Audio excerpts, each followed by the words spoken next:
ఏంట్రా ఏం చదువుతున్నావు? 2వ క్లాస్. ఏంటి ఎందుకు వచ్చావు హాస్పిటల్కి?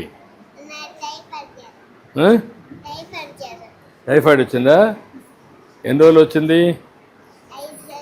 5 రోజులు ఉందా? ఏంటమ్మా టైఫాయిడ్ అని చెప్పారా? Yes sir. టైఫాయిడ్ అని చెప్పి ఫీవర్ 4 days నుంచి, ఫీవర్ 5 days కంప్లైంట్తో వచ్చారు సార్. వామిటింగ్స్, కోల్డ్, కాఫ్ ఉంది. మన ఎగ్జామినేషన్ టోటల్ కౌంట్స్ 20,000కి రైజ్ అయ్యాయి సార్.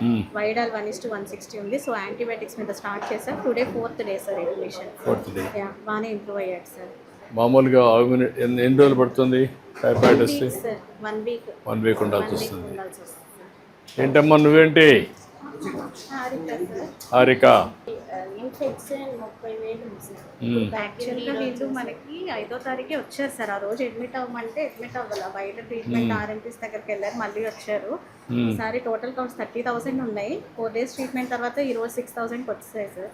ఫీవర్ కూడా సబ్సైడ్ అయిపోయింది. అంతా బాగానే ఉందమ్మా? ట్రీట్మెంట్ అంతా బాగుందా? ఏంటమ్మా నువ్వేంటి? వచ్చింది సార్ నెక్స్ట్ టైం మీద ఐఎన్డి చేసాము. హైయర్ యాంటీబయాటిక్స్ పెట్టాము సార్. ఫిఫ్టాస్ ఎంటసిన్ సబ్సైడ్ అయింది. 5th day ఈరోజు. రేపు డిశ్చార్జ్ పెట్టేస్తాం సార్.